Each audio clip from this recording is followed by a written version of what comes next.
Well, this is Robert Frezza for Modern Frequency, and once in a while, an artist comes along on my radar that hits me in the gut big time.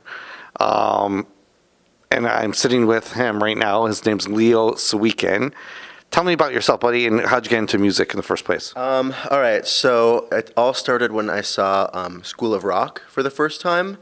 I was so inspired by that movie, and I had never really listened to a lot of classic rock before. So that's sort of what got it started. My first heartbreak inspired me to start writing songs. The School of Rock, was what inspired me to start playing guitar. And I had been singing my whole life. And then I was a science major for a little while, and I realized I couldn't really compete in that field. I kind of have ADHD, so it can be a little bit of a disadvantage for the reading aspect of all of that. So I felt like my skills were more geared towards doing something in the arts. So I went back to music, and I've been doing that as a career ever since, like 10, 11 years. Just as competitive, though, I think. Just as competitive. Yes, but I'm better at competing in music than I am in science, because my attention problems are not as much of a deficit in music. Have you always been located here in the city, New York City? Yes, I was born and raised here. Yeah, couldn't imagine living anywhere else. I grew up on the Upper West Side, which is like it's definitely not the suburbs, but it's not like, it's not the heart of the city. So I was a little bit removed from everything growing up, but always a New Yorker. Okay. You were in a band called the Cordays for a little bit. Is that right? Yeah. Were you the lead singer, and what happened to the band? Are you still with them? No, the band is over. I was the lead singer. That lasted from like 2014 to 2019. And, I think it just, I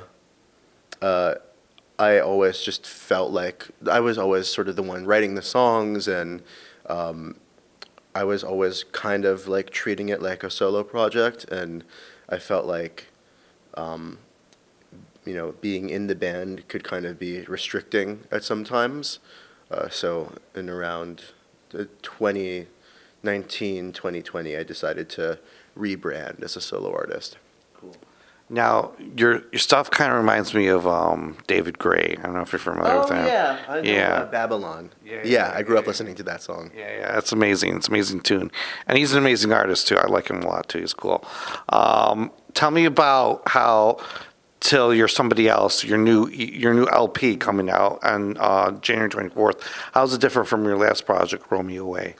Well, new producer, so that's changed things a lot.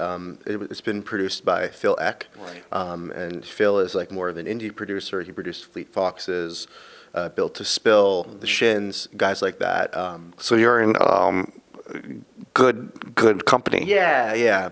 And the whole thing for this record specifically was much more of a DIY kind of recording process, just in the sense that I was playing more of the instruments myself and relying a lot less on session musicians.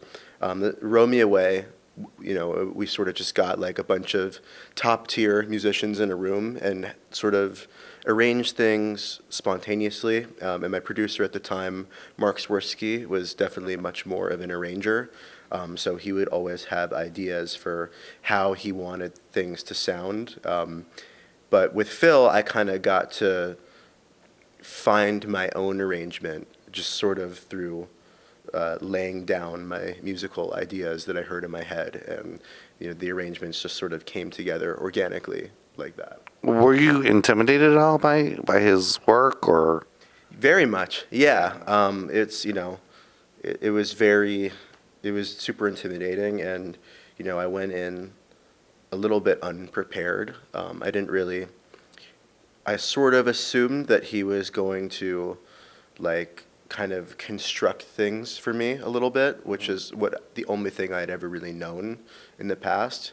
So when I got there, and he was like, "Oh, you gotta play all your own parts, and you have to play to a click track." I didn't really know how to play to a click track very well back then. Tell him what a click track is. So a click track is like a metronome. When you're practicing as a musician, you play to a metronome to kind of keep yourself in time, and it just really helps hone in your skills as a musician. And I just I had never really I thought that I really wasn't going to need it because I figured other musicians would be playing it, or like we won't need to record to a click track because in the past I had recorded without a click. But a click just kind of, when you're recording, it just kind of holds everything together a little bit more, makes it a lot easier to do overdubs and to kind of not have to start from scratch if you realize you don't like something. So I really had to put in a bit of work to get to where I needed to be in terms of playing to a click. But yeah, it was very intimidating to kind of have to, rely on my own skills entirely. But it was worth it at the end of the day because I felt like it allowed me to get my ideas across in a much better way. How long did it take you to record this album? Well, we recorded it in I went to Seattle 3 times. Oh, cool. We started with 3 songs. We weren't sure it was going to be an LP at first. Like at first we were just like, let's do 2 or 3 songs with Phil and see how it goes.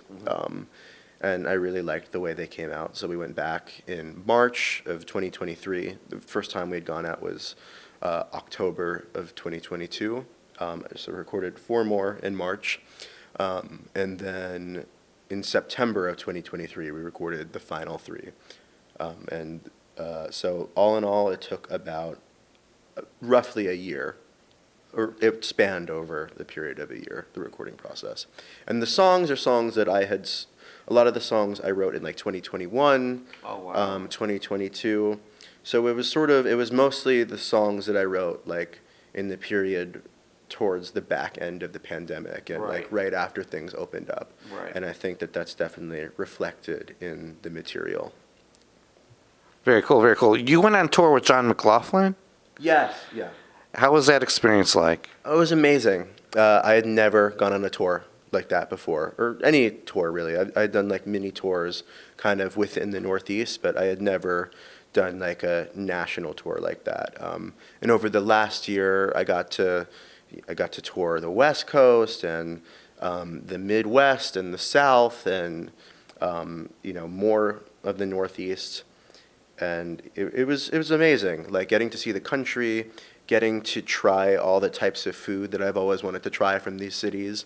I made sure to go on the internet and like Google like the local specialties of all the places I was going to, and so it was really fun. It was half business, half pleasure for sure. Did he give you any advice for on the road, to be on the road and stuff like that? Because he's been around for a few years now.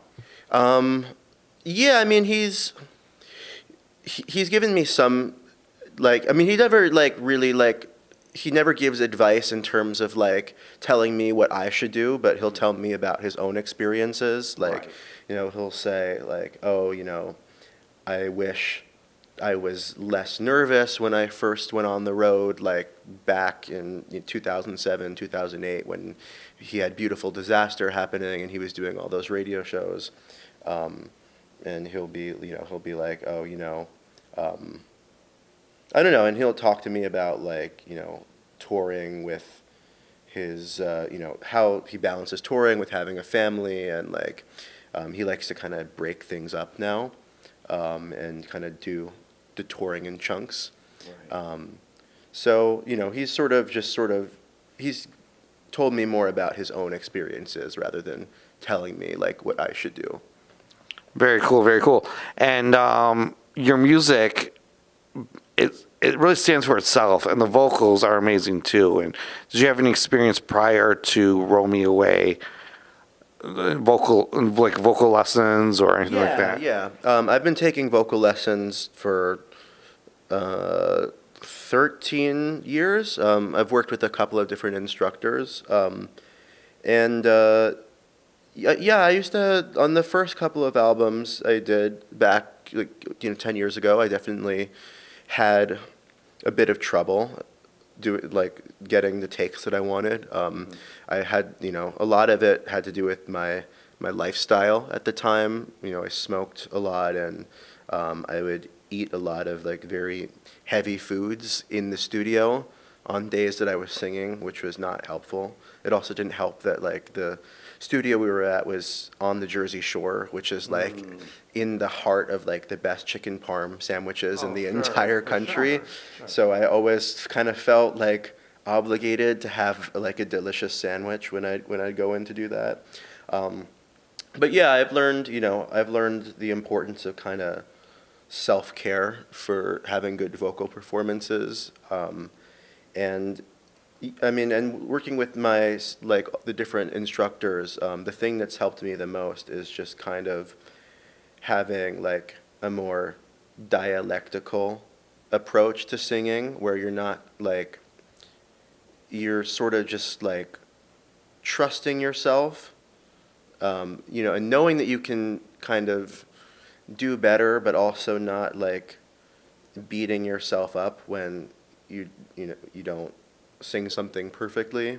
Right. But I feel like the best singing I do is when I'm not super like focused on technique and I'm more just feeling things out. So I feel like if you try to think too much about the way you're singing, it can often make it a little bit tougher. At least that's how it is for me. I feel like technique is something that you just have to learn in a non-cognitive way Okay. and just sort of learn through muscle memory. But yeah. That's interesting. That's interesting. The live experience, you're going to be going to play Alphaville, Brooklyn's Alphaville, for your album release January 30th. How do you feel about that? Are you excited? Very excited. I haven't done a show in the city in a little while because I've been touring so much, and I love Alphaville. It's one of the coolest bars in Brooklyn. The restaurant that's inside of it, Lori Jane, is spectacular. They have one of the best steak frites I've ever had, and they're going to be doing. We haven't decided exactly what it is yet, but I think there's going to be a kind of like braised lamb kebab type sandwich as a special. Nice. So if anyone wants to try that, I definitely recommend coming out. But yeah, I'm very excited, and the bands that I'm playing with, De Ivories and Jairito y Olanda, are incredible as well. Cool, cool. Well, I can't wait for the show, personally, and I want to thank you very much for doing this with me. Thank you for having me. I appreciate it. And check this young gentleman out January 30th Yeah. at Alphaville here in New York City's Brooklyn. So thank you again.